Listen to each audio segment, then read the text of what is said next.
Mesdames et messieurs, bonjour et merci de nous rejoindre. Nous vous avons proposé tout à l'heure l'intégralité de cette interview du chef de l'État sur ces médias français, France 24 et RFI. Nous voilà sur ce plateau de l'entretien pour en faire le décryptage, les points les plus marquants, les points qui ont marqué donc notre invité. Et il s'agit bien évidemment, comme on l'annonçait, du président de la Commission des lois de l'Assemblée nationale, l'honorable Orden Aladati. Honorable, bonjour. Bonjour, chère madame. Merci d'avoir accepté notre invitation. C'est un plaisir. Alors, merci. Donc, nous allons démarrer par, bien évidemment, l'appréciation générale de cet entretien du chef de l'État. Vous l'avez suivi comme tout Béninois depuis vendredi. Ça passe en bloc sur les chaînes de télévision, de radio. Quels sont ces points ou ce point qui vous ont ou vous a marqué, par exemple? Merci. Vous savez que le chef de l'État lui-même n'est pas souvent devant la presse et les médias, que ce soit au Bénin et à l'international. Pendant 5 ans, il a préféré agir sur le terrain et je pense que nous avons vu les résultats et nous sommes en train de découvrir les résultats. Donc le fait déjà qu'il ait fait cet exercice-là, c'est ce que je retiens d'abord. Parce que les insinuations, les biais, les déformations de la réalité, j'allais dire même les intoxications, il fallait quand même des voix autorisées ou une voix autorisée pour venir quand même essayer de mettre fin à un peu tout cela, aux interprétations. Voilà. Donc, que de cette voie autorisée, le processus ou les réformes soient expliquées aux Béninois et au monde entier, je pense que ça a été beaucoup plus audible que ce que nous sommes évertués à dire et à redire depuis longtemps. Donc, les explications qu'il a eu à donner sur les motivations, sur les objectifs et les résultats attendus donc des réformes, c'est le premier grand point que je retiens donc de cet entretien qu'il a eu. Après, c'est un peu ce que je dis, des réponses réelles et vraies qu'il donne face aux suppositions, face aux insinuations et même aux intoxications alimentées parfois, malheureusement, par les mêmes personnes qu'il avait en face de lui. Donc je retiens ces deux aspects et peut-être dans les détails, les points les plus spécifiques qui m'ont marqué, on pourrait revenir là-dessus. Mais je retiens ça et puis après, dire que la lumière sera faite sur tout ce qu'on a pu voir, subir avant et pendant le processus, ce qui a été fait en 2019, on connaît déjà cela, mais que ça a été réitéré donc en 2021, que le chef de l'État ait dit que la lumière et toutes les clarifications seront faites. Je retiens cela et j'attends cela. Justement, par rapport à ce point que vous évoquez, au sujet des arrestations, Patrice Talon s'est monté très ferme. Est-ce qu'il n'y a pas peut-être une possibilité de dissocier les récidivistes des nouveaux par rapport à l'impunité? Non, tout ça là, c'est possible. Mais ce n'est pas le président de la République qui le fait. C'est la justice, encore une fois, qui va essayer de démêler tout ça. Et puis après, on verra qui a fait quoi. Non, Patrice Talon, il est ferme. Il n'envisage pas la grâce présidentielle, par exemple. Oui, ben c'est ça. C'est son pouvoir souverain, la grâce présidentielle. En tout cas, moi, je ne plaiderai pas pour ça personnellement. Donc, le président de la République, parce que vous voyez, il y a une loi d'amnistie qu'on a votée. Il s'est trouvé des personnes pour dire que la loi d'amnistie n'était même pas la bienvenue, puisque cela tendrait à organiser l'impunité d'un certain nombre de personnes, et donc les forces de défense et de sécurité. Mais voilà, les forces de défense et de sécurité, beaucoup d'entre eux, c'est pas près d'une vingtaine, donc couchés dans les lits d'hôpitaux. Et ils ont une famille, ils ont des enfants, donc des personnes qui sont parties pour défendre, pour dégager juste des voies que l'on a encombrées, que l'on a barrées, on a tiré sur eux. Et, donc il s'est trouvé en 2019, quand les mêmes personnes ont fait ça, et peut-être d'autres en plus aujourd'hui, pour dire que les forces de défense et de sécurité ne devraient pas réagir. Et ils ont fait preuve de retenue, de professionnalisme. Sinon, on aurait déploré peut-être beaucoup de choses, de dégâts dans le rang, aussi bien des militaires que des populations civiles. Moi, j'ai vu sur les réseaux sociaux des gens se prendre possession des engins militaires et comme un trophée dire que voilà. Et quand on a vu ça, et on connaît les militaires, ils ne peuvent pas supporter ça. C'était un affront. J'ai vu une vidéo aussi, et les militaires, quand ils ont fini de rétablir l'ordre, ils ont célébré l'hymne national. Vous voyez un peu la psychologie de ces personnes face à cet affront. Je trouve que c'est intolérable et qu'il fallait quand même que le président de la République soit un peu plus ferme par rapport à ça. Nous connaissons le chef de l'État. Nous qui sommes des supporters du chef de l'État, c'est beaucoup de souffrance parfois pour nous quand nous voulons le suivre dans son feeling. Parce que c'est lui que nous suivons parfois. En 2019, par exemple, il y a eu de nos militants qui ont dit « Monsieur le député, qu'est-ce qu'on fait ?» Mais ces personnes-là, ils ne nous égalent pas. Ils ne sont pas aussi nombreux que nous. Donc, permettez-nous de sortir. Ce n'est pas possible, nous ne pouvons plus accepter ça. Et nous avons dit non. C'est de notre République qu'il est question. C'est de notre nation. C'est de la cohésion du pays. Nous n'allons pas en rajouter. Quand vous êtes au pouvoir, vous faites beaucoup de sacrifices. Énormément de sacrifices. Mais je pense que toute chose a ses limites et il faut savoir raison garder. Nos amis, nos frères qui ont été dans cette position de résistance, ils ont dit, d'accord, pas d'opposition. Vous avez vu, vous-même, vous voyez la nuance des mots qui sont utilisés. Ils ont dit résistance, c'est pas, ils n'ont pas dit opposition. Donc quand des gens se mettent au travers de la République, et puis à l'international, partout, on les traite d'opposants, je pense qu'il y a des réagissements nécessaires à faire. Nous sommes majoritaires, et je le dis très souvent, et je pense que c'est la posture du président de la République qui a permis de maintenir cette troupe-là disciplinée et conciliant, sans jamais opposer la haine à la haine, la violence à la violence. Mais ce qui paraît invraisemblable, honorable, c'est qu'on fait le point dans le rang des forces de défense et de sécurité, mais dans l'autre camp, on dit qu'il y a probablement 2 morts parce qu'on n'a pas eu de corps, on ne peut pas l'affirmer. Mais comment on le sait? Moi, je suis ici à Cotonou, je ne suis pas au front. C'est comme si vous me demandez, mais combien de morts il y a eu? Je pourrais voir donc dans les rangs des forces de défense et de sécurité, parce que c'est un corps organisé, discipliné, donc des gens vont au front, ils vont faire le point, ils vont faire le bilan. Mais quand il s'agit dans des populations et qu'on clame qu'il y a eu des morts et qu'on n'a pas vu sur les réseaux, on n'a pas vu dans les reportages, et que des parents de personnes ne sont pas présentés pour dire, ben voilà, j'ai mon parent au champ qu'on est venu buter sans autre forme de procédure, et on n'a pas ça. Vous l'avez dit, nous sommes à Cotonou, on ne sait pas s'il y a eu l'intention de cacher peut-être les personnes décédées dans l'autre camp. Mais qui va le faire? Mais si vous avez un parent qui est sorti, qui n'est pas revenu, vous le dites au moins à la télé, au commissariat. Mais les forces de sécurité et de défense n'ont pas reçu ça, à mon entendement, je ne sais pas. Donc c'est de ça qu'il est question. On ne peut pas spéculer sur ces questions. Et si vous avez quelqu'un qui n'est pas revenu à la maison, que vous cachez, ça veut dire qu'il y a un problème, je crois. Donc on ne peut pas accuser le pouvoir public de ne pas dire la vérité sur ce qu'ils ne savent pas. Il faut le savoir. Absolument. 2 jours seulement à peine, ces précisions du chef de l'État par rapport aux interpellations sur lesquelles on va certainement revenir. Le procureur de la Criette fait une déclaration et parle de 70 000 cartouches de calibre 12 qui ont été interceptées, les mêmes balles qui ont servi à attaquer nos forces de défense et de sécurité. Est-ce que ce n'est pas un peu trop irréaliste? Comment? Moi, j'ai vu d'abord des images sur les réseaux sociaux et puis j'ai vu le procureur. Alors les réseaux sociaux, oui, on voit, on fait un peu attention, mais quand le procureur vient le dire, ça devient sérieux. Et vous avez vu des images et on a donné des numéros, des immatriculations de véhicules. Je crois qu'on a parlé d'un véhicule rouge, j'ai gardé ces choses-là. On a parlé d'un bus de transport.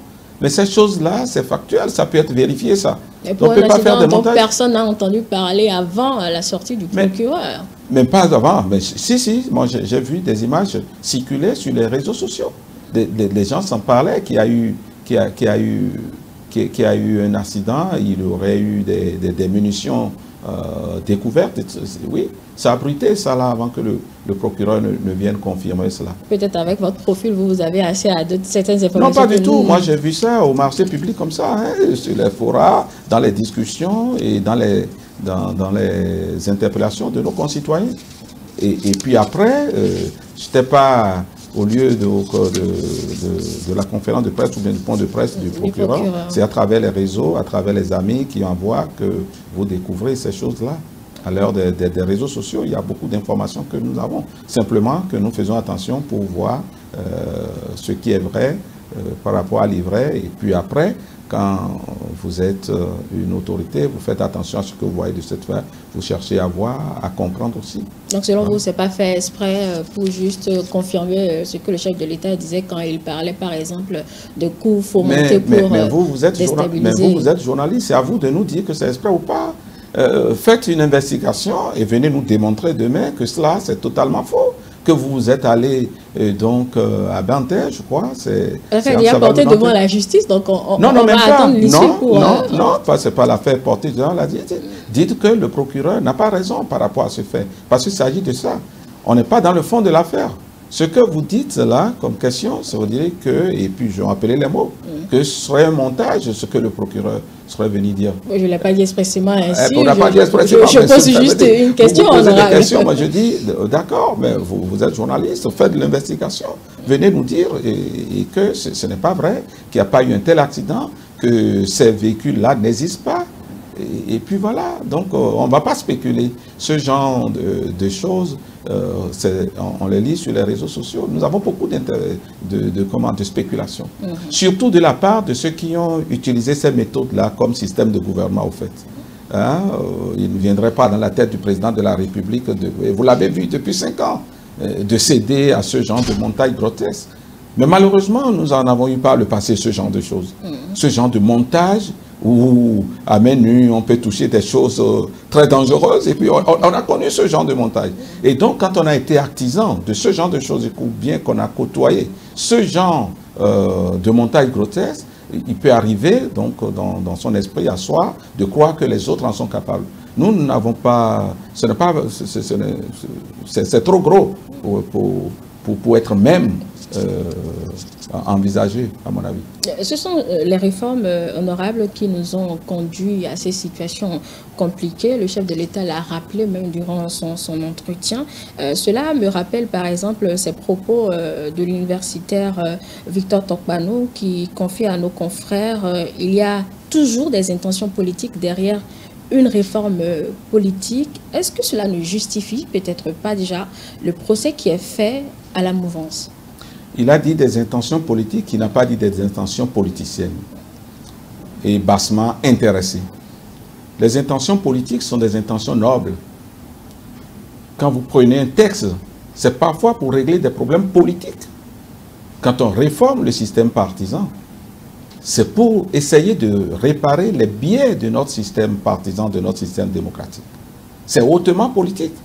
Donc quand on dit intention politique, il ne s'agit pas d'intentions bassement intéressées. C'est au nom de la République et du plus grand nombre qu'on peut être appelé à mener des réformes politiques. Et tout dépend de la chance qu'on donne à cette intention. Exactement. Donc après, la question c'est de savoir si l'analyse du contenu, des objectifs, des résultats envisagés pour ces réformes sont des questions qui tiennent par rapport à la cité, au plus grand nombre et à la postérité. C'est les questions les plus intéressantes. D'accord. Aujourd'hui, ce qui m'enchante, nous avons eu l'occasion de faire le cycle avec ces réformes-là. Nous avons eu les élections législatives, nous avons eu les élections communales, nous avons eu la présidentielle. Donc la boucle est bouclée. On peut vraiment évaluer pour voir qu'est-ce qu'on peut toucher, qu'est-ce qu'on peut ajuster et autres. Mais fondamentalement, à qui profitent ces réformes-là? Je peux comprendre certaines personnes qui au début se sont dit oui, ça va profiter au président Patrice Talon. C'est-à-dire que si c'est pour le président Patrice Talon que tout cela a pu être fait, on pourrait dire que donc c'est des réformes conjoncturelles. Mais attendons de voir si, après donc la victoire du président Patrice Talon, si ces tests-là seront fondamentalement bousculés ou pas. Mais pour le moment, ça lui sert, honorable. S'il vous plaît? Les tests lui servent. Ça sert à la République, ça sert à la cité. C'est plus à son avantage. Non, ça sert à la République, ça sert à la cité. Ce n'est pas son avantage particulier. Nous avons eu une élection présidentielle où il y a eu des candidats à qui ces tests-là ont profité. Ils étaient 3 du haut. D'accord? Que lui puisse, du fait de son action, tirer son épingle du jeu, c'est un autre débat. Mais ça sert à la République. Nous avons eu des élections transparentes, des élections régulières, des élections crédibles. Et vous avez tout suivi. Et la grande nouveauté dans cette dernière élection, peut-être qu'on reviendra là-dessus, c'est le rôle de l'argent. Voilà, les réformes sont en train de passer par là. Parce que ça fait partie de nos plaies, des choses qu'il faut corriger. Et le chef de l'État l'a dit. Ces choses, c'est des choses essentielles qui sont en train de s'opérer devant nous, qu'on ne réalise pas. Ça se fait aujourd'hui, là et maintenant. Avec un peu plus de courage, de persévérance, je pense que nous irons loin dans ce genre de réformes qui visent l'assainissement du paysage et pour le bien de tous. Donc, ce n'est pas des réformes pour le président Patrice Talon, c'est pour la cité. Et je vous dis, nous avons eu l'occasion de boucler la boucle par rapport à ça. Nous allons évaluer et peut-être qu'on va tirer les conclusions. Et moi, je tire déjà à mon niveau, en attendant que ce soit confronté à d'autres. Ce sont des réformes salutaires. Il faut maintenir le cap par rapport à tout ça. L'utilité de la réforme, on s'est accordé tous là-dessus. Elle était importante. On devait la faire. Mais qu'est-ce qui s'est passé? Est-ce que c'est un défaut de communication? Pourquoi la mouvance et l'opposition n'ont pas eu le même niveau de compréhension de ces réformes-là? Et on en est arrivé à ce à quoi on assiste aujourd'hui. D'accord. Quand on voit la charte des partis politiques, qu'est-ce qu'il y avait à comprendre? Il y avait à s'exécuter. Il n'y avait rien de particulier. Nous avons été d'accord là-dessus. Et ça fait partie des lois qui ont été les plus consensuelles, les plus concertées. Le président de l'Assemblée nationale d'alors, le président Adrien Oumbedi l'a annoncé. Nous avons à Zalaï Hôtel organisé un séminaire national. Tout le monde y était. Nous avons discuté, rediscuté les points et nous en sommes arrivés à un minimum d'entente de tous. Mais il se fait simplement que dans les rapports de force, ceux qui ont estimé qu'ils n'étaient pas gagnants déjà, a priori, dans les rapports de force, ont décidé donc de saboter la réforme. C'est de ça qu'il est question. Et engager un bras de fer, donc au fin du sabotage de la réforme. Et puisque vous étiez majoritaire et eux, ils sont en minorité, oui. C'est normal qu'ils se sentent lésés, ils ne se sentent pas mais pas lésés, ça on appelle les règles du jeu. Non, c'est pas ça. Quand vous faites les règles du jeu, eh bien, il faut y aller. Quand vous réalisez que vous, en évaluant vos forces à vous, vous n'y pourrez pas, vous ne sabotez pas. Vous vous armez pour être plus fort demain. Vous ne sabotez pas pour dire nous, tel que c'est fait, en tout cas de toutes les façons, nous ne pouvons pas nous en sortir. Mais il y avait une condition pour s'en sortir. Laquelle? La condition, c'est de se mettre ensemble. Ce que nous avons fait. Quand on a voté la charte des partis politiques, moi je vous dis que moi, j'étais dans un parti qu'on appelle, que ça n'existe plus ce parti. Ce parti, il est totalement dissous. Alternative citoyenne. Je vous dis que le jour où on a procédé à la dissolution du parti, ça s'est fait à Abomey, je me rappelle très bien, nos militants ont pleuré, à chaudes larmes. Nos militants ont pleuré parce que c'est affectif. Nous avons généré, nous avons souffert pour ce parti. Nous avons tous concédé qu'il fallait pour notre pays finir avec ces partis nucléaires et tout ça. Nous sommes d'accord. Mais au moment de passer à l'acte, c'est douloureux. Mais nous l'avons fait. Nos militants ont pleuré, mais nous l'avons fait. Mais certains ont voulu rester dans leur confort. Ils ont dit non. La condition sine qua non pour pouvoir s'en sortir, c'était ça. Vous allez voir et observer que tous ceux qui ont refusé donc de prendre le départ par rapport à ce genre de sacrifice, ils ne s'en sont pas sortis. Et la réforme est faite pour qu'ils ne s'en sortent pas, au fait. Ceux qui ne font pas le sacrifice. Et le sacrifice, c'est une seule chose. Se mettre ensemble. Se mettre ensemble pour être plus fort. Mais ça ne suffit pas, puisqu'il y a eu des niveaux de verrou qui... C'est le niveau de verrou. Tous ces niveaux de verrou ont été conçus pour obliger les gens à être ensemble. Puisque quand vous avez suivi, quand moi j'étais à l'université, quand il y a eu la conférence nationale et au lendemain, il y a eu des voix, des sachants et autres forces politiques qui ont estimé qu'il fallait déjà prévoir des mécanismes par lesquels il faut discipliner les partis politiques. Et je me rappelle, mon professeur, j'ai dit mon professeur, Robert Dosso, je le rappelle, il dit non, avec le temps ça va se tasser, ça va s'apaiser, laisser multipartisme intégral. Mais ça a échoué. C'est pour ça que moi, mon professeur Robert Dosso, qu'il puisse dire que le multipartisme intégral qu'il a prôné, qu'il nous a conseillé à l'université, ça n'a pas prospéré 30 ans après. On a laissé les choses se faire, mais ça s'est empiré au jour le jour. À la veille donc de la réforme du système partisan, nous étions 278 partis politiques. Ça a échoué. On a laissé faire, mais ça n'a pas marché. Alors, il en a convenu de mettre des mécanismes qui puissent permettre de nous discipliner, nous de la classe politique. Ces mécanismes ont été concertés. Sur des questions essentielles, on a été d'accord. Sur certains autres points, on n'a pas été d'accord. Mais sur les points où on n'a pas été d'accord, la volonté de qui s'impose? De la minorité ou de la majorité? Voilà l'un des points de discorde que nous avons. Si nous nous entendons, ça marche. Et Dieu sait que sur beaucoup de points, nous nous sommes entendus. Mais c'est vrai que sur certains points, nous ne sommes pas entendus. Mais sur les points sur lesquels nous ne sommes pas entendus, on fait comment? On discute, on discute. À partir d'un moment, il faut prendre la décision. Et la décision, le Parlement, ça se fait par le vote majoritaire dans le pays. Après, ça s'est fait et certains disent, nous sommes au 229, ça ne se passera pas. On l'a dit sur vos plateaux ici. Nous sommes au 229, cette loi ne prospérera pas. C'était ça. Mais c'est la faute à qui? Donc, selon vous, c'est le défaut de s'être mis ensemble, de n'avoir pas pensé à un regroupement qui a failli du côté... Il y a eu une succession de choses. Déjà, ce qui a empêché psychologiquement certaines personnes de se mettre ensemble, c'est le fait de croire que quand on a fini le processus de discussion, de négociation, de dialogue, il ne faut jamais décider. Quand il a été question de décider, ça a été décidé dans un sens selon les règles de la République.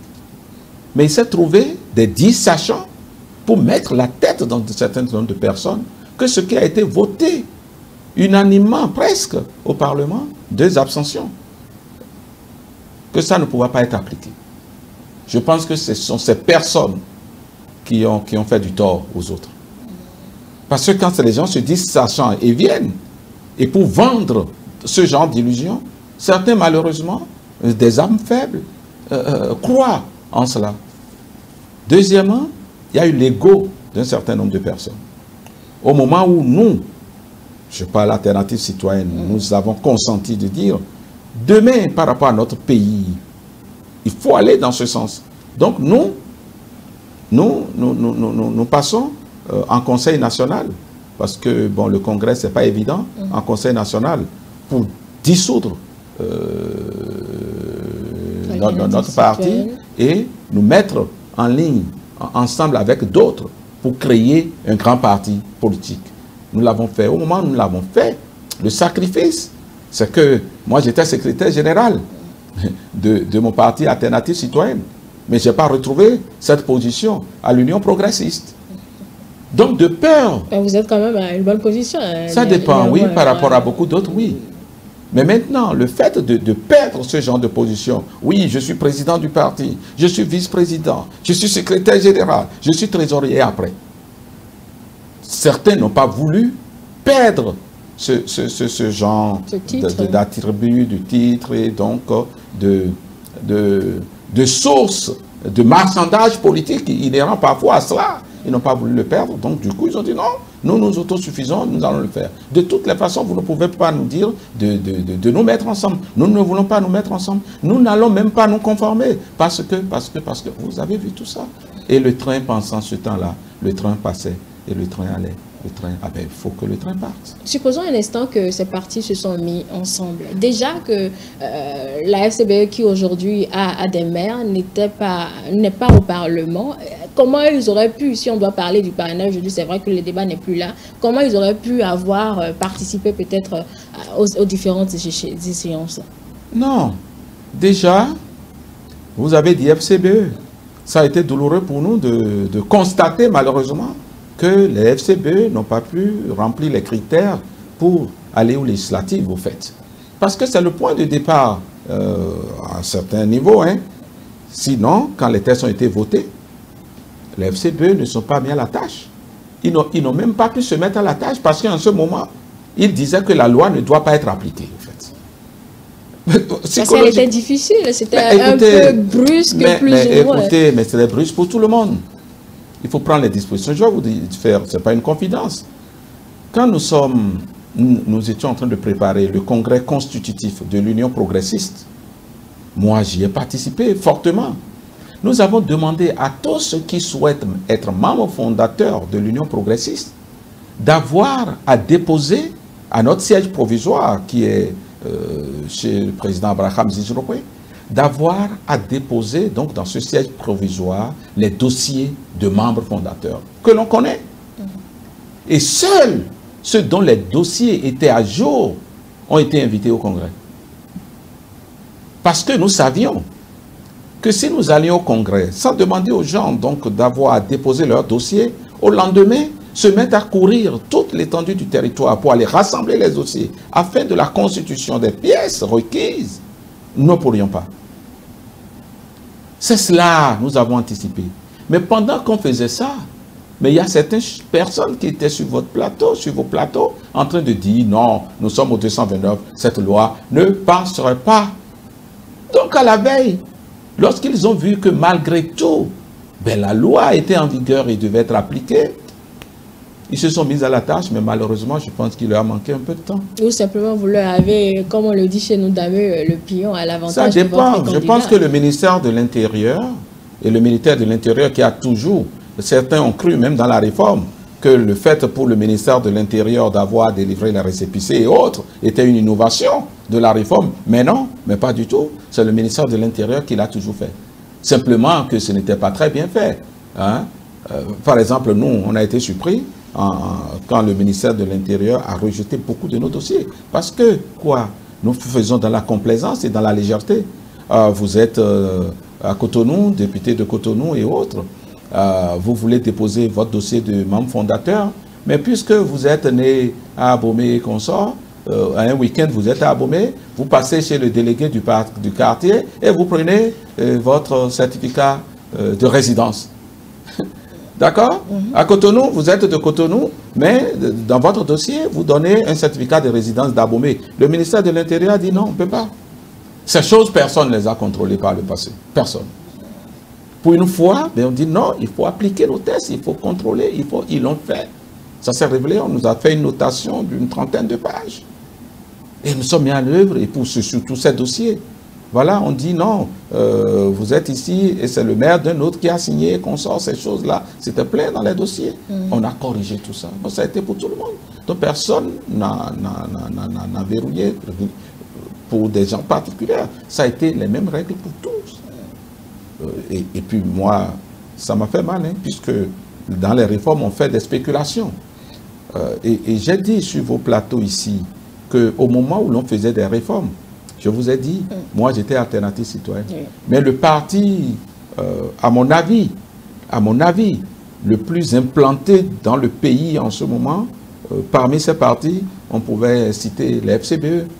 Parce que c'est un parti de pouvoir, et un parti constitué au pouvoir a nécessairement des gens un peu partout. Absolument. Donc les FCBE avaient la représentation nationale, à mon avis, au niveau factuel en tout cas, qu'il fallait. Si donc certains n'étaient pas allés donc en opposition face aux tests que nous-mêmes nous sommes librement donnés, je pense que les FCBE auraient été dans le combat en 2000. Mais certains n'avaient pas intérêt que ce soit fait comme ça. Parce que le processus ayant été lancé, je vous ai dit, il fallait saboter le processus.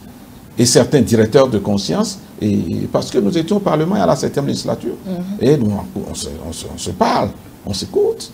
Et il y a eu des maires qui ont dit non, ne faites pas.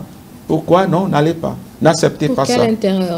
Pour saboter, pour que ça ne réussisse pas. Pour savoir, vous ne voyez que le sabotage. Non, je vais vous dire quelque chose. Regardez les réformes entreprises et les mutations profondes qu'il y a au niveau du Bénin, sur le plan économique, sur le plan des infrastructures. Regardez l'eau, regardez l'énergie, regardez les routes.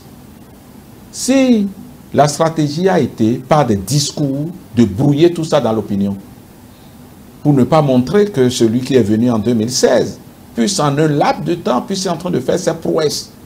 Si ce pays-là, on ne sait pas semer du trouble, mais ça va se révéler ce qu'on a fait. Donc on a essayé de mettre des virus en mettant de la pression, de la tension. Ça a été une stratégie.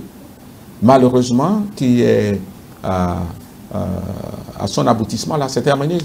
Je pense que cette récréation, et vous comprenez qu'elle est définitivement terminée, le chef de l'État l'a dit, et ça nous conforte ça. Est-ce que la stratégie, justement, n'était pas d'écarter tout parasite pour pouvoir mieux gérer?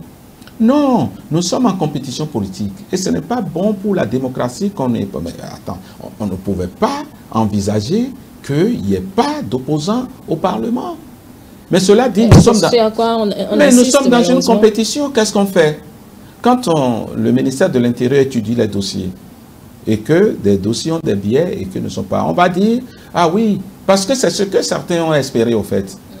Certains ont dit, non mais on ne peut pas aller aux élections sans opposition, c'est pas possible. Mais on oublie que ça ne se décrète pas. On oublie que c'est un dossier, c'est des papiers, c'est des tests et que c'est donc la légalité. Nous avons prévu des choses pour être qualifiés. On fait l'évaluation. Mais c'est dans la mort dans l'âme qu'on constate que certains qui sont peut-être des gens qui devraient être là, c'est la mort dans l'âme que vous constatez, qui n'ont pas été qualifiés. Ça fait mal. Hein? Vous faites un examen et peut-être le trio qu'on connaît, parce que dans une classe, on sait à peu près quand on fait une compétition ou bien quand on se prépare à aller à un examen, ce qui à peu près pourrait s'en sortir. Vous analysez, mais oui, quand on fait nos analyses, il pourrait aller A, B et C qu'on sort.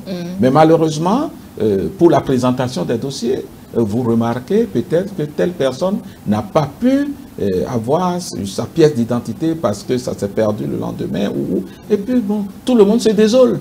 Tout le monde se dit, oh, mais... D'accord. Donc, certains n'ont pas pu participer, ça nous a fait mal. Vu que certains ont échoué, donc, comme vous le disiez, à ces législatives là, de 2019 n'ont pas donc pu participer, 2019, oui. Pourquoi n'avoir pas trouvé la stratégie pour les faire participer aux Mais ça a été cherché, ça a été recherché en vain. Vous avez suivi le président de la République, non? Pour dire, mais moi je ne peux rien. C'est un test de la République et tout. Donc moi je ne vais pas y déroger. Mais si au Parlement vous vous entendez dans les limites du protocole additionnel de la CEDEAO, ben moi je suis partant. Vous ne vous êtes pas entendu alors? Non, on ne s'est pas entendu, mais vous avez tout suivi. Est-ce que ce n'est pas une intention aussi de définitivement les écarter, comme je le disais tout à l'heure? Mais pourquoi vous ne dites pas que c'est l'intention de certains de ne pas y participer, ayant anticipé sur leur faiblesse? C'est la lecture que nous avons. Puisque le jour où on allait s'entendre pour faire les réformes, pour changer les choses, là, il y a mis un comité, il y a des membres de l'opposition qui étaient, du côté de la mouvance, on avait, je crois, le président Edikola Olé, et je crois le président Kassa. Du côté de l'opposition, on avait le président Éric Rounete, et puis le maire actuel de Bembereke, M. Gaba. Et puis, donc, le comité qu'on a mis en place sous l'autorité du président de l'Assemblée nationale, ils se sont entendus et ils ont paraphé, ils ont signé un papier. Mais le jour où on devait voter, ils sont venus voir leur patron à Cotonou. Mais ils ne sont pas revenus. Ils ne sont pas revenus. Alors que le lendemain, les jours suivants, nous serions frappés par le protocole additionnel de la CEDEAO qui dit que 6 mois avant les élections, on ne peut plus toucher au test. Ils le savaient, ça.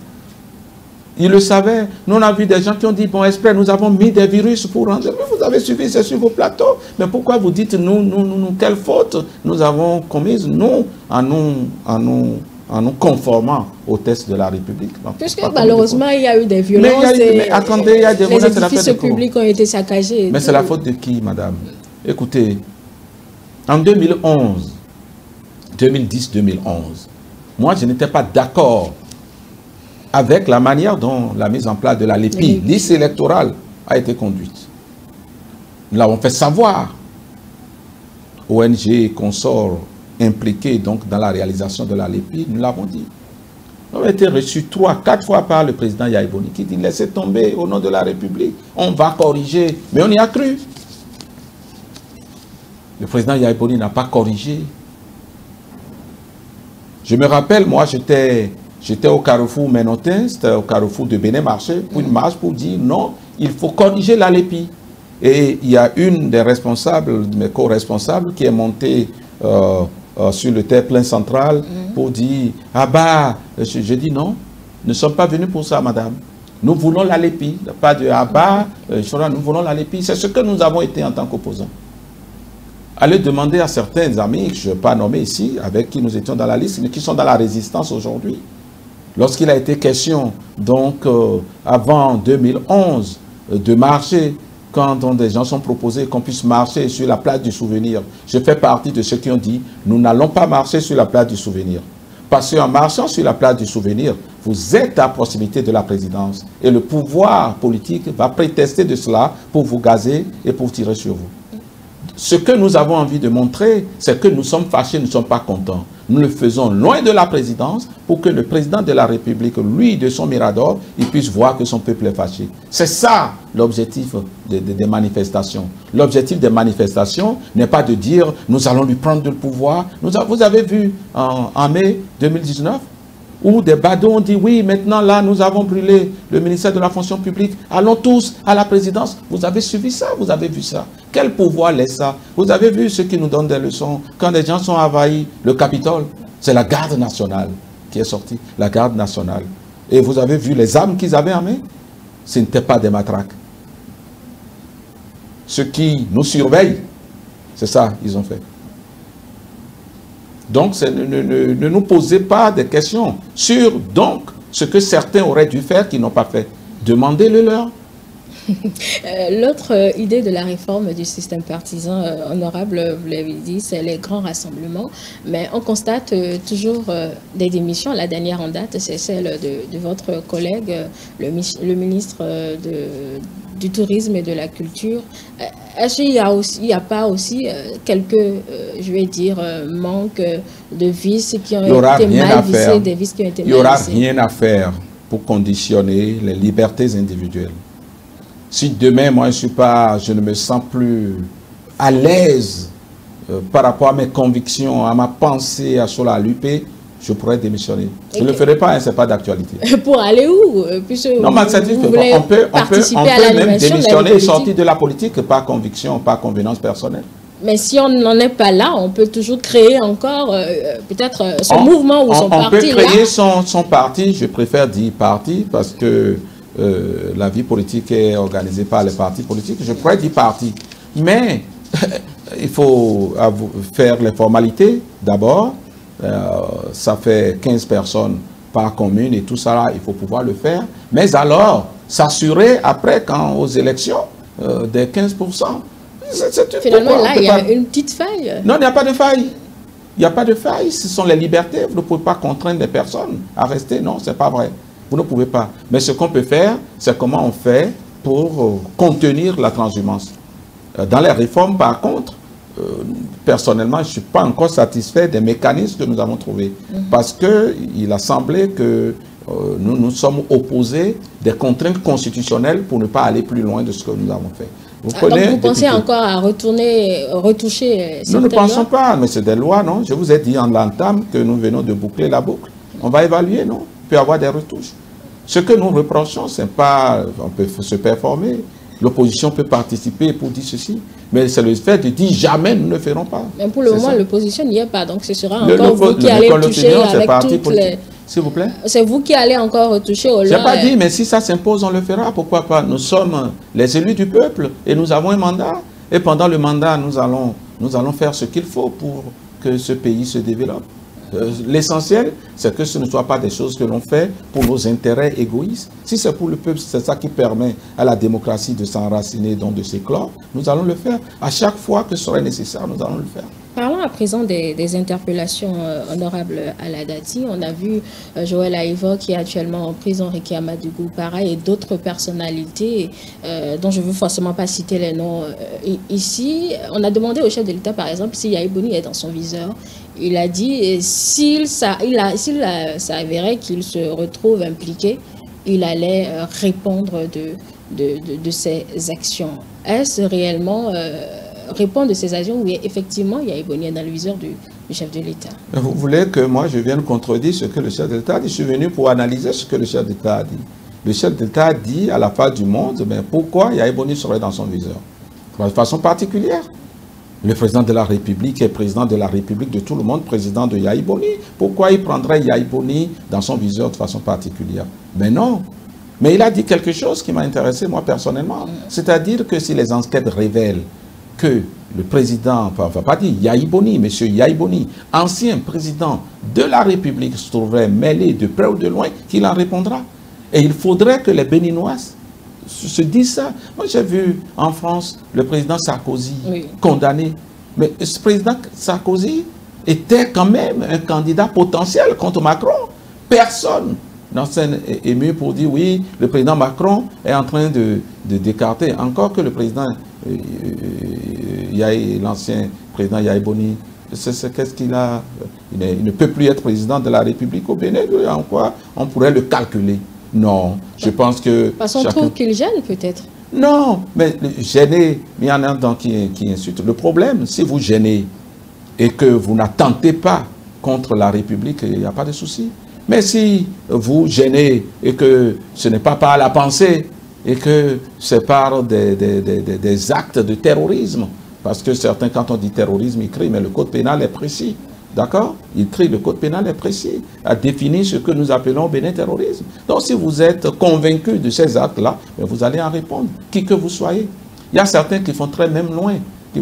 Vous avez suivi aussi le président de la République, qui peut insulter le président de la République quand même, mais il n'a pas été. Voilà, ça dépend, ça dépend. Ailleurs, on aurait pu. Vous avez suivi au Togo, des gens qui ont soutenu là-bas et qui sont venus nous donner des leçons ici. Il y a un ancien ministre à parler de la République et tout ça, mais il est inquiété là. Mais ici au Bénin, on insulte le président de la République du matin au soir, mais il ne dit rien à personne. Nous, les soutiens du chef de l'État, nous ne supportons plus cela. Mais c'est comme si, donc, dans la cité, nous n'avons pas de volonté, nous, les soutiens du président Patrice Talon, nous ne soutenons plus cela. Et moi, je vous dis ici, les prochaines fois que ça va se faire, nous allons porter plainte si le président de la République ne peut pas le faire. Vous avez vu un ancien président qui, du matin au soir, insulte le président de la République. Il insulte. C'est un personnage public, pas jusqu'à atteindre à l'institution qu'incarne le chef de l'État. Non. Un pouvoir public, on peut le critiquer.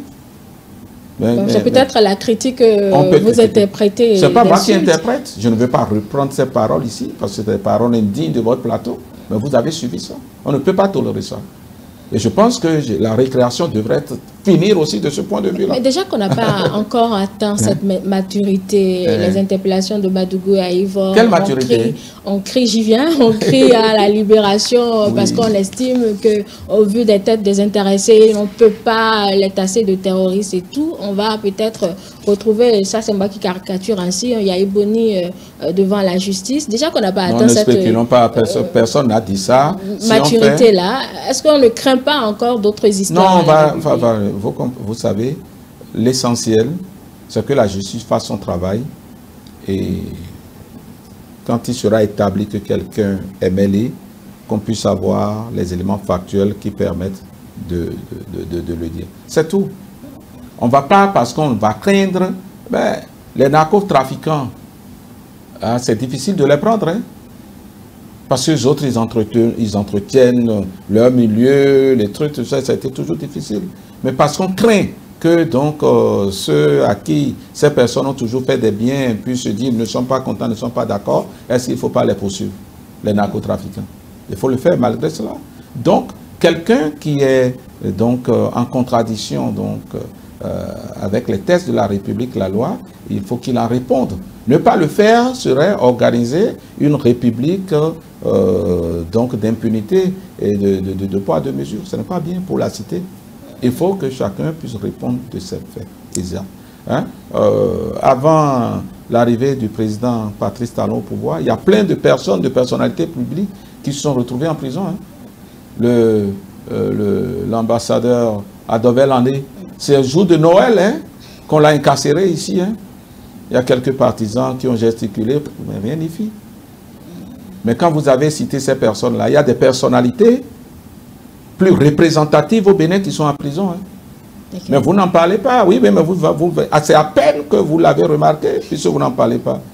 Hein, les anciens maires de Calavi, des personnalités qui sont même des personnalités politiques, qui travaillent à la présidence de la République, qui ont été incarcérés, ils sont en prison. Mais vous n'avez pas retenu leur nom. Vous n'avez pas retenu leur nom, puisque ce ne sont pas des opposants. Donc être opposant, c'est un blanc-seing pour faire tout ce que... Non, mais c'est ça ce que vous insinuez. C'est ce que vous insinuez. Être une personnalité, surtout de l'opposition, dont vous pouvez tout faire. Non. Quand moi j'étais de l'opposition, je n'ai pas tout fait. Quand j'étais de l'opposition, dans les discussions pour préparer les marches, il a été question de faire la marche et même de passer devant la résidence de l'ancien président Yahi Boni. Il y a eu des personnes pour dire non, là c'est quand même un peu risqué parce que des gens peuvent déborder et faire. Et quand à partir de 2016, certains n'ont pas respecté ces mesures-là, on a dit que c'était de la dictature au fait. On a oublié ce que nous avons été dans le pays, tout le monde l'a oublié. Et je pense que nous devons cela au président de la République, à son leadership. Il nous dit très souvent, mais tous les Béninois sont des Béninois. Est-ce qu'à un moment donné, vous les politiques, vous ne vous retrouvez pas, ou bien vous ne vous estimez pas au-dessus de la loi? C'est peut-être ce qui est... Nous ne nous estimons pas, c'est ce que la société a organisé, il ne faut plus permettre ça. Vous avez des immunités, par exemple, vous, parlementaires, vous avez une immunité, dans tout pays, mais ce n'est pas pour des faits, c'est pas pour des faits criminels.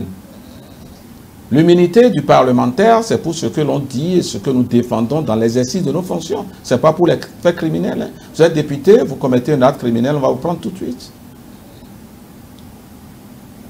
Monsieur Atao Renouho, il était député quand il a été pris, hein, parce qu'il a été mêlé dans le trafic et autres de médicaments, de faux médicaments, ce qui est interdit par nos textes. Absolument. Donc, quand vous faites un acte criminel et tout, on va vous prendre tout de suite, quoique député. Hein. Donc l'immunité ne vous met pas au-dessus de la loi. Ah non, du tout, même pas du tout. Il y a quelques privilèges aménagés par la République. Pas quelques, assez. Bon, peut-être assez, ça dépend de là où c'est tout. Il y en a des privilèges au nom de la République. Et c'est pour ça que nous devons travailler pour honorer ce peuple qui nous donne tant de privilèges. Voilà. Honorable, à présent, nous allons aborder la vie des partis politiques en général après les réformes. Là, j'ai une petite question. Est-ce que la majorité présidentielle est une ou plurielle? Plurielle. Plurielle. Aujourd'hui, dans la majorité, en tout cas, les partis qui ont soutenu le chef de l'État en fin d'exercice et qui va prendre service, fonction dans sa nouvelle mandature à partir du 23 prochain. Nous avons le premier parti, c'est l'Union progressiste, du point de vue des dernières élections. Aujourd'hui, s'il faut classer, vous avez l'Union progressiste. Après, vous avez le Bloc républicain.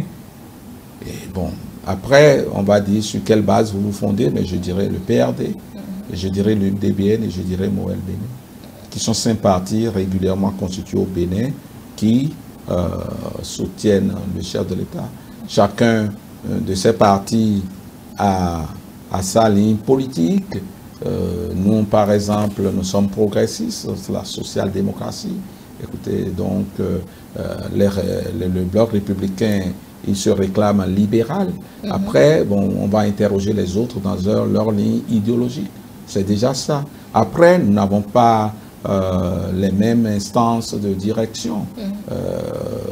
L'Union progressiste, aujourd'hui, donc, dans cette transition, a un présidium, après une direction exécutive, après son bureau politique, et puis. Et il en va de même pour le Bloc républicain et autres. D'accord? Il se fait qu'aujourd'hui, nous sommes convaincus que le président qui a fini son mandat devrait pouvoir continuer et nous nous entendons sur ça pour l'accompagner afin que donc la nouvelle mandature 2021-2026 étonne davantage le monde que ce qui a été jusque-là. Pour ça, nous devons donc de taire un peu nos égos, de faire des efforts de collaboration pour que, aux côtés du président de la République que nous avons en partage, nous puissions avoir les résultats qu'attendent ce peuple-là. Mais en dehors de ça, nous ne sommes pas les mêmes. Nous ne sommes pas les mêmes. Nous sommes les mêmes derrière le chef de l'État, dans la conduite, dans l'action gouvernementale. Mais en dehors de ça, nous ne sommes pas les mêmes dans nos diverses lignes idéologiques, dans notre manière donc d'agir et de faire dans le pays. Vous n'êtes pas donc les mêmes. Est-ce que vous parlez de la même voix au moins? Sur certaines questions, nous sommes tenus. Quoique, même sur les questions sur lesquelles nous sommes tenus de parler de la même voix, nous observons à l'interne quelques dissonances que nous essayons de corriger de terre. Heureusement que nous avons un chef d'orchestre qui essaie donc de réguler tout ça et pour que la musique soit quand même audible et harmonieuse par rapport aux résultats que nous comptons envisager par nous tous. Au moins, nous sommes convaincus et ça, c'est dans la pensée de l'État. Donc, nous faisons assez de concessions aujourd'hui. Nous essayons de nous supporter du fait de cela. Mais nous sommes différents. La preuve est que si ce n'est pas des compétitions, pas la compétition présidentielle, vous nous avez vu nous affronter aux législatives d'abord et vous avez vu nous affronter aux élections communales. La lutte n'a pas été facile, au contraire. Même à l'occasion de la présidentielle, là, sur le terrain, ce n'est pas évident. Il a fallu que l'on fasse, on a eu une direction de campagne unique.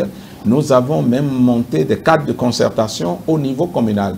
C'est-à-dire des cadres de concertation qui intègrent chacun des partis qui soutiennent le chef de l'État, afin que notre action sur le terrain soit harmonisée.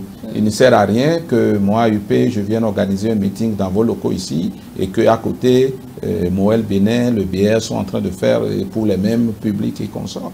Donc, il a été nécessaire. Et c'est ça que nous devons faire, parce que nous sommes en train de soutenir le même programme de développement du pays pour le quinquennat qui vient. Et chacun devrait donner de lui-même pour que les résultats soient atteints. C'est ce que nous demande d'ailleurs le chef de l'État. Et c'est ce que nous pensons que nous devrions faire. Donc en dehors de ce soutien, plus rien ne vous lie, c'est ce que vous êtes en train de dire? Non? La nation et le pays nous lient. Nous avons le pays en partage. Le développement du pays nous lie. Il y a beaucoup de choses qui nous lient. Mais dans notre ligne d'action, dans notre ligne opérationnelle, nous ne sommes pas les mêmes. C'est ça. Je retiens que vous n'êtes pas forcément les mêmes, mais si tel est le cas, comment vous envisagez les législatives de 2023? Est-ce que vous ne pensez pas que l'opposition va vous ravir la vedette simplement? Ah non, chacun lutte pour cela, pas que l'opposition. Chacun fait en sorte que l'autre partie de la mouvance ne lui ravive pas la vedette déjà. C'est pas que l'opposition. Moi, je suis à Cotonou, je fais en sorte de maintenir le leadership sur Cotonou. C'est ça qu'il faut faire. Et chacun des autres partis a ça là comme objectif. En dehors de ça, il y a l'opposition qui est en face. Et donc au niveau stratégique, on va voir ce que nous faisons d'abord chacun pour être le plus fort dans son fief. Et puis après, comment faire pour que ce ne soit pas l'opposition qui nous dame les pions. C'est ça la lutte politique. Et l'animation de la vie publique et politique aussi, c'est cela. Donc c'est une compétition, nous irons en compétition. L'essentiel, c'est d'aller en compétition avec les armes régulières. Et les armes régulières, c'est contenu dans nos textes. La Constitution et les textes électoraux et le droit pénal et tout ça du pays. C'est ça, le cadre. Tant que vous êtes dans ce cadre-là, libre à la compétition, mais quand vous quittez ce cadre-là, vous n'êtes plus dans la République et puis après, vous êtes considéré comme un délinquant et voire un criminel. Même un terroriste, si vous allez trop loin. On va s'intéresser maintenant à votre titre honorable, président de la Commission des lois. Entre maintenant et 2023, pardon, est-ce que le président de la Commission des lois peut nous rassurer qu'il n'y aura pas d'autres réformes? Ah, mais comment je vous rassure qu'il n'y a pas de réforme? Je ne suis pas le géniteur des textes. Nous avons lancé il y a un peu plus d'un mois la session ordinaire, qui est la première de l'année. Il y a un certain nombre de textes déjà dans notre agenda. Et on va aborder ces textes. Au nombre des textes, par exemple, il y a la réforme de l'administration, je ne l'ai pas dit territoriale, c'est-à-dire que tel que notre décentralisation, il y a ça. Maintenant, est-ce qu'on le fait tout de suite ou après? Ça fait partie de l'harmonie que nous devons chercher ensemble avec la NCB, ensemble avec les autres collègues députés et même ensemble avec le gouvernement. Ça, c'est la révision de quelques textes de loi, retoucher quelques textes. Non, je dis, il y a beaucoup de choses, il y a beaucoup de textes. Maintenant, il y a des textes qui participent de réformes profondes, d'autres non, et ainsi de suite. Donc voilà, nous allons légiférer. D'aujourd'hui à 2023, nous n'allons pas arrêter de légiférer. Et puis voilà,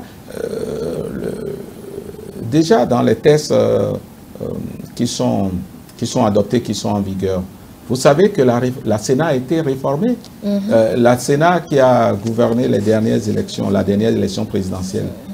En principe, selon les textes, cette Sénat-là ne devrait plus être là. Les nouveaux textes envisagent une Sénat qui n'est pas celle qui est en exercice.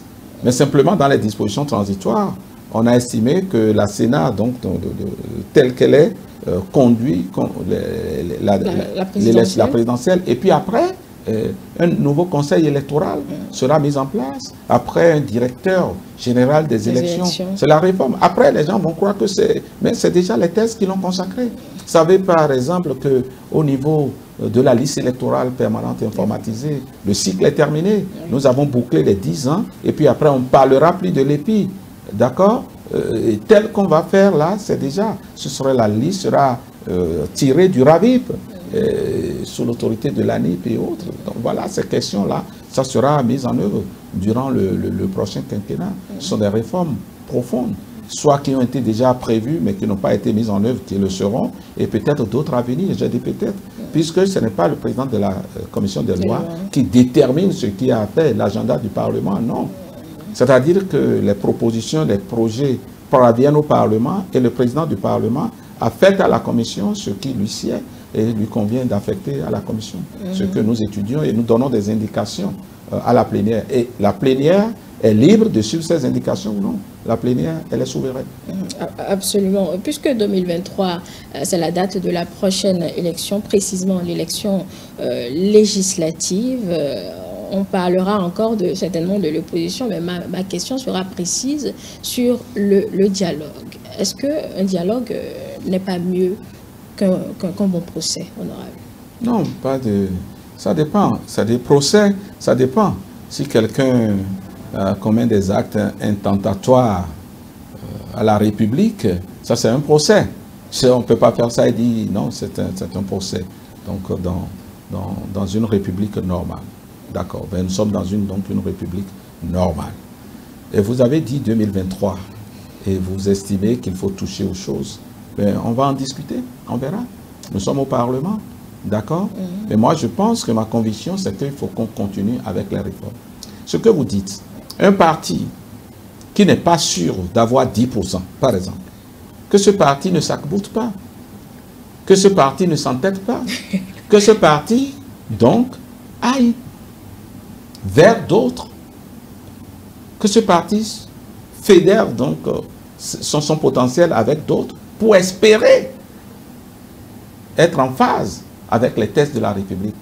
Mais vu qu'il n'y a plus d'alliance de circonstances... Ce n'est pas des alliances, c'est la fusion, il faut fusionner. Définitive. Ah oui, définitive, c'est ce que certains... C'est-à-dire que chacun a le choix dans la vie. Vous estimez que seul, vous pouvez aller affronter les prochaines élections 2023. Libre à vous. Mais alors, à la veille, ne criez pas exclusion si vous ne prospérez pas. C'est cela ce que nous comprenons. Au fait, ce qui nous arrive par rapport au dialogue, vous savez, nous avons un chef d'orchestre que nous avons élu en 2016, que nous venons de réélire, qui est venu en 2016 avec un projet de société qui est précis. Ce projet de société a été validé par nos populations. Cette personne a un soutien fort à l'Assemblée nationale. Depuis la 7e législature, quand le président est venu, il avait à peine 8 députés, mais très vite, il y a une grande majorité du Parlement qui a été...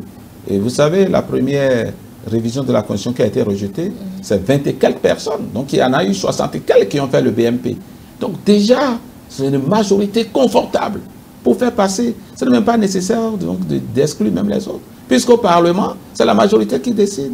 Dès que le président de la République a un député de plus que l'opposition, ces lois vont passer. C'est ce que les gens ne comprennent pas. Ce n'est pas nécessaire d'exclure les autres. Donc personne n'a rien fait pour exclure d'autres. Simplement que les conditions sont dures pour tout le monde, il faut y aller. Et moi, je conseille fortement que la condition sine qua non pour prospérer, par le passé, ça sera valable pour 2023, c'est de faire en sorte d'être un parti d'envergure. Ceux qui pensent qu'à eux seuls, ils constituent un parti d'envergure, il n'y a pas de souci. Mais il faut être un parti. Il y a certains qui sont dans l'arène aujourd'hui qui n'ont même pas de parti. Ne venez pas me parler de ces personnes-là en 2023. Ce n'est pas un parti politique. D'accord? Mais ce n'est pas des coalitions. Donc, s'ils ne se sentent pas suffisamment forts, ils vont aller fusionner avec d'autres. Certains qui ne se sentent pas suffisamment forts vont venir se fondre à l'UP, par exemple. S'ils ne choisissent pas, ils peuvent se fondre à d'autres. Ils peuvent se fondre entre eux pour essayer d'être forts. La compétition aura lieu, elle sera très bien, elle sera forte en ce moment-là. Nous voulons ça. Après, les plus forts vont se représenter. Puisque ce qui est attendu, avec les critères de 10%, vous savez, on ne peut pas avoir plus de 9 partis politiques à peu près au Parlement, c'est très clair. C'est pas évident aussi, hein, puisque on ne peut pas avoir plus de 9, mais l'idéal, c'est qu'on ait 3, 4 partis au plus au Parlement. Est-ce qu'on aura même 3? Ça, c'est mais si les autres ne sont pas forts et que l'UP rafle tout, l'UP gouvernera. L'UP sera au Parlement. C'est ça la réforme. Je ne crois pas que ce sera ainsi, parce que aucun parti n'est suffisamment fort aujourd'hui pour tout rafler. Ce que je propose, surtout pour les partis de l'opposition, c'est de faire en sorte d'être ensemble pour peser, pour qu'on ne continue pas de dire les mêmes choses. Ce n'est pas le dialogue qui réglera ce problème particulier. Par rapport à ça, si vous dites dialogue, c'est que vous espérez que nous remettions en cause ces acquis. C'est à vous de vous entendre. Non, pas de nous entendre. Nous qui soutenons... que les deux camps soient satisfaits. Regardez, non. Nous qui soutenons l'action du chef de l'État aujourd'hui, nous pensons et nous sommes convaincus que ce n'est pas pour nous que nous travaillons, que ces réformes sont nécessaires pour le pays. D'accord? Ce que vous nous dites, c'est qu'il faut aller s'asseoir pour dire on ne fait plus ça. Vous voyez, ce que je vous disais, c'est quoi? Nous sommes majoritaires, avec le président de la République qui dit allons vers le nord. La petite minorité qui est dans la même barque que nous dit non, vous n'irez pas au nord. Il faut qu'on prenne cap pour le sud. Qu'est-ce qu'on fait? Le même navire ne peut pas aller à la fois au nord et au sud. Le cap est déterminé par qui? Le cap est déterminé par le président légitimement élu et sa majorité. Le dialogue devient possible dès lors où vous, minoritaires, vous dites d'accord, nous ne sommes pas trop contents, mais puisque c'est vous qui avez la barque en main, allons vers le Cap Nord. Si nous nous entendons sur ça, même si vous n'êtes pas trop contents, en ce moment, le dialogue devient possible. Vous pourrez dire au chef de navire, vous filez trop. Plutôt de mettre 90, pourquoi vous ne ferez pas 80 pour le confort de tout le monde? Je suis sûr que le capitaine de bord ne sera pas aveugle et sourd par rapport à ce genre de revendication. Donc quand les gens disent dialogue, qu'est-ce qu'ils y mettent? Ils veulent venir dire que pendant que les autres sont majoritaires, ils vont leur imposer le cap à suivre. C'est ça qui n'est pas possible en démocratie. Il faut que nos concitoyens comprennent une fois pour toutes et pour de bon ce qui nous divise. Il y a une minorité qui a perdu le pouvoir déjà en 2016 qui dit que c'est sa volonté qui doit s'imposer. Et ne disent pas que nous voulons discuter le contenu et les modalités. Ils disent non, si vous ne faites pas ceci, ça n'aura pas lieu. Ce n'est pas possible. Et si ça n'a pas lieu, ce n'est pas que l'on sensibilise les populations pour faire le rapport de force populaire. Non, on recrute des badauds, on arme des chasseurs pour tirer sur la République. Cette méthode, fort heureusement pour la cité et la République, n'a pas prospéré. Nous sommes en train de faire les décomptes. Et des individus impliqués vont en répondre. Mais au-delà de ça, la République continue. Des partis existent. Ceux qui ont dit qu'ils ne vont pas se conformer, heureusement, ils se sont conformés. Qu'ils consolident leur base. Et si, au niveau de l'opposition, ça reste émietté, fractionné, les critères de 10% demeurent. Après, le dialogue, c'est le président de la République l'a dit dans son discours, c'est continu, c'est permanent. Dans la cité ici, il faut parler. C'est le fait de se parler, le dialogue. Absolument. Voilà. Honorable, nous n'avons plus beaucoup de temps. Oui. Pourtant, j'ai encore d'autres questions, mais on va conclure peut-être sur cette dernière question. Quels sont selon vous les enjeux de ce second quinquennat? C'est les enjeux du développement. Plus d'efficacité. Le chef de l'État a assaini le milieu, soit sur le milieu politique, soit le milieu financier, soit le milieu des affaires, le milieu économique. Et puis les résultats sont en train d'être perceptibles et sont en train de constater. Il faut, quand les populations sont sorties pour dire le président, vous n'allez pas arrêter en si bon chemin, c'était déjà pour ça. C'est pour consolider ce qui est en train d'être fait. Du point de vue institutionnel, les mécanismes, il faut les consolider, mais du point de vue donc, de ce qui est factuel, matériel et que tout le monde voit, qu'il faut aller plus loin. Nous n'avons pas fini de régler la question de l'eau, même si les objectifs que le gouvernement se fixe sont beaucoup plus rapprochés que ce que la communauté internationale donne comme indication générale, mais il faut continuer et atteindre ce résultat. En matière d'énergie, nous n'avons pas encore notre pleine capacité. Il faut atteindre et dépasser notre autonomie en matière énergétique. Alors, au niveau des routes, au niveau des infrastructures, que ce soit marchandes et tout ça, là, il y a du boulot.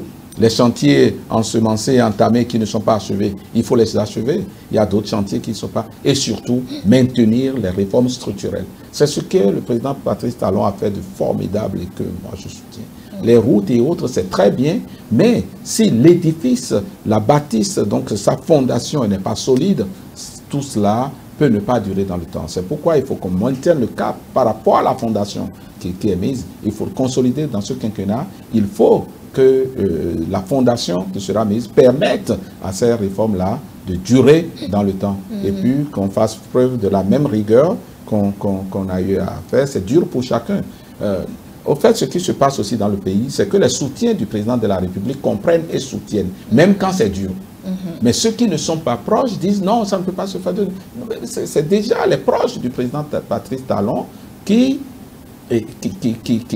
font des sacrifices par rapport aux résultats qu'on est en train de voir. Et puis tout le peuple, parce que tout le monde n'est pas dans les partis politiques et autres. Quand on a dit il ne faut pas casser, mais comment on aurait pu faire les belles routes du 7e arrondissement quand les trottoirs n'ont pas été dégagés? Peut-être on peut voir la manière et qu'on sort, mais c'est ce genre de choses qu'il faut voir. Le chef de l'État a dit qu'il est prêt pour améliorer les choses donc, dans leur mise en œuvre et tout. C'est déjà bien. Et voilà. On va partir, oui, on va partir sur cette réponse. Est-ce que l'Union progressiste pense déjà à 2026 ou bien comme il se suscite déjà, ce sera la carte talon? Non, sur la carte talon, le président de la République vous a dit, non, quand on lui a demandé plusieurs fois, il vous l'a dit. Est-ce que notre constitution le permet, ce que vous dites là? Nous n'allons pas tenir des propos anticonstitutionnels ici. Notre constitution dit que c'est 2 mandats.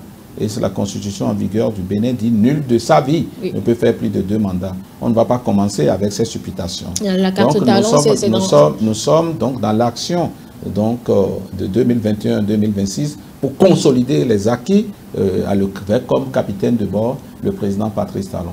Naturellement, en tant que plus grand parti du Bénin, dans notre tête, on se dit, mais ça ne peut pas nous dominer parce que ce qui est urgent pour tout le monde maintenant, c'est l'action qui vient. Si déjà 5 ans avant 2026, on commence dans cette supputation, nous n'allons pas travailler ensemble. Tout le monde aura le regard rivé sur 2026, mais comment nous allons cohabiter au gouvernement? Comment nous allons développer le pays? Tout ce que je vous ai dit comme enjeu, en ayant le regard visé sur 2026, on ne peut pas y arriver. Ça reste au frais dans le subconscient de chacun. Et nous travaillons pour la République, convaincus que ce sont nos résultats qui vont nous permettre d'avoir les orientations pour 2026. Nous sommes patients par rapport à ça. Mesdames et messieurs, vous l'avez compris, nous sommes au terme de cet entretien. Merci beaucoup. Merci, c'est moi qui vous remercie. Je rappelle que vous êtes le président de la commission des lois de l'Assemblée nationale. C'est tout pour l'entretien de ce dimanche. On va se retrouver juste après pour le débriefing avec l'équipe avant la suite des différents programmes de la journée. À tout à l'heure donc.